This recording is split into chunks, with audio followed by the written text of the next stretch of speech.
Hey everyone, Bob Kendall here. Just want to thank you all for watching my videos. If you do want to support the channel, go to www.kendallreport.com/wavetech. Sign up for our software. You get market grid on 165 individual stocks and indices. You also will get 16,500 buy and sell signals on our entire database. I thank you so much for supporting the channel. Those of you who have already signed up, thank you so much. Welcome everyone to the Kendall Report. Tonight's video will be brief as I will have a live stream tomorrow as I always do. Announcement on that is that it's going to be at 2:30 today, not 1:30 as usual. So it would be an hour later. So I will be here at 2:30. So let's go ahead and dig into tonight's commentary. There's not a lot to talk about. A typical week after unemployment comes out, there's just not a lot of metrics that we're going to look at. Today we have mortgage apps, FOMC minutes. I don't think anything's going to change from what we already know there. I don't really see anything coming out of that information from the Fed that's going to be earth-shocking or change market sentiment.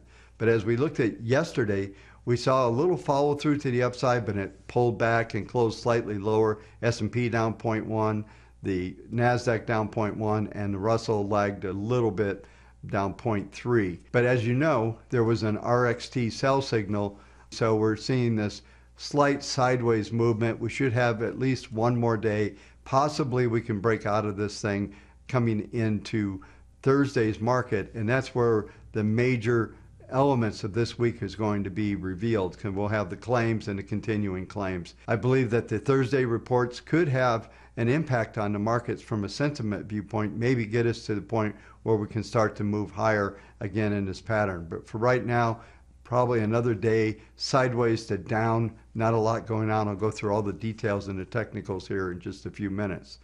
The one thing that does continue to happen is we're getting more traction in our database. So in spite of the very lackluster session yesterday, we did see the database come on, and I'll go through those details as always here in a minute, but we did see about a 1% uptick in the bullish percent. The thing I want to focus you in on is the live stream tomorrow. I have been working quite a bit on the backdrop of these stimulus bills and other things, trying to figure out where I think the cash flow is going to go in the markets. And as I've always said for many years, is our job as investors is to figure out if the money's coming in or going out, where it's going to go next. And in this case, this is new money being created. So we need to figure out through these programs where the investments are likely to be made and how we can participate in those as investors. So I will go through quite a bit of detail on that in the live stream tomorrow. So if you don't have time to make it during the live stream, then at least watch the replay for tomorrow night. So let's go ahead and take a look at the charts, see how they're set up for Wednesday.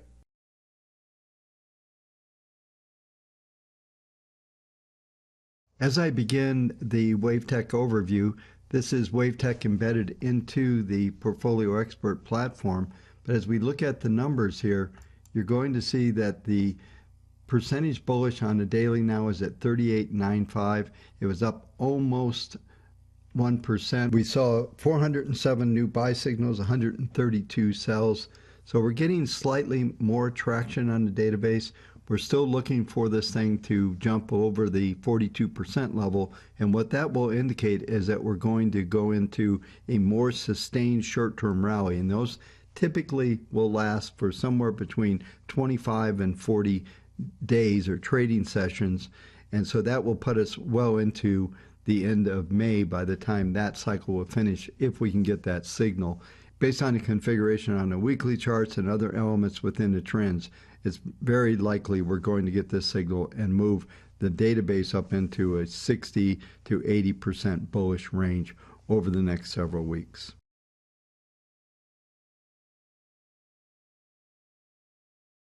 Before getting into the S&P, I want to take a look at the 10-year Treasuries. They are at 1.65. This was an STX buy signal, which suggests that rates should come back in.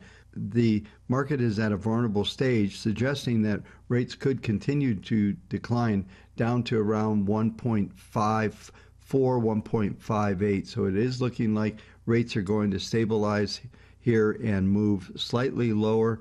But with the STX signal, that suggests we get a couple of days of sideways, maybe come back into around 168 to 171 area, but we shouldn't have much upside at this time.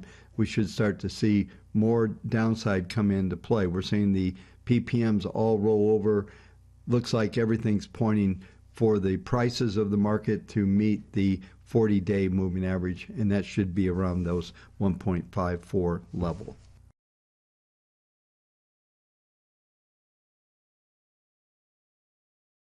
As I reviewed the S&P futures, we're seeing a very quiet session so far, 40.7150 to 40.61, about a 10-handle move overnight, 46,000 contracts traded. Actually very quiet and very stable session. As we take a look at the market grid for today, there's a couple things I want to point out here.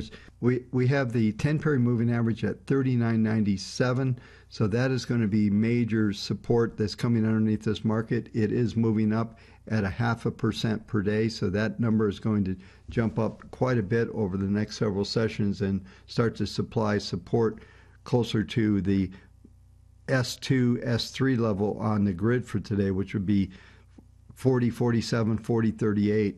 Moving average is going to move in quite quickly over the next several days. We see that the PPMs are accelerating on PPM1. PPM2 is in trend phase.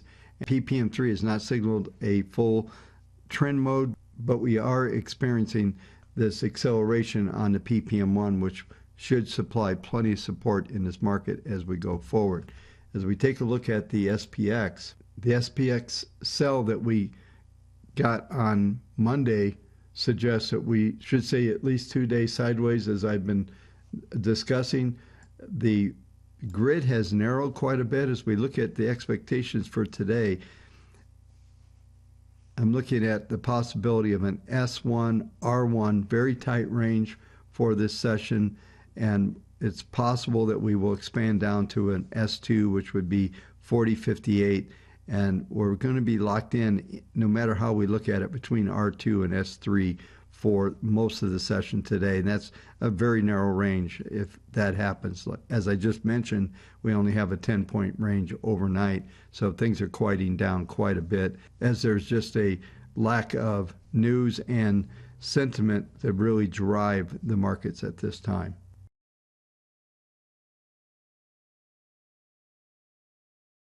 Next market I'll cover is the NASDAQ futures. They're trading in a very flat pattern right now. The range so far, 13,598, 13,548. So we are seeing some movement, but a very tight range as we look at the market grid for today. S1 number is 13,529, R1 13,610. So we're trading in between S1, R1. I'm still expecting after the RTX sell that we got that we're going to have at least one more day sideways. We could trade down to an S2, which would represent a move down to the 13,485, and that should complete the pattern, and then we are likely to start to move higher as we're seeing the acceleration in PPM1 is at a 0.60, PPM2 0.29. The metrics, as we've seen in the past, indicate that the NASDAQ is a little bit stronger than the other markets, so the NASDAQ is likely to continue the leadership that it's been showing over the past several sessions.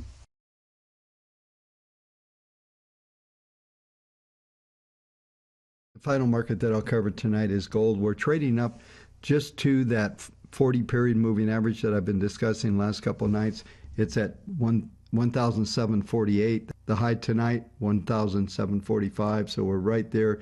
Yesterday's action, we saw it move up to 1,746, and that 40-period moving average. So it's continuing to decline. But one of the things that I've been discussing on gold is we're starting to see this pattern set up, and it's going to try to make a flip. And this whole pattern that we've been watching going back into early March is actually going to end up to be a bullish pattern, which ultimately is likely to put us back into the 1800 handle and the potential of going back up toward that 200-day moving average. but that's a little ways off right now. There's going to be a substantial amount of resistance, as I discussed in last night's video, between 1750 and 1763. You look at the grid for it today, you can see the R3 is 1748. Basically, we've hit that already. RXT is 1754. I don't think we're going to be able to get through that 40-period moving average, because that is also where the 10-week moving average is, and I'll go into full detail on this market tomorrow in the live stream. This will complete the video for tonight. Thank you so much for watching. We'll talk to you in the live stream tomorrow at 2:30 Eastern Time. Hey folks, if you enjoyed this content, make sure you subscribe, hit that like button and the notification bell so you'll know when I do these videos.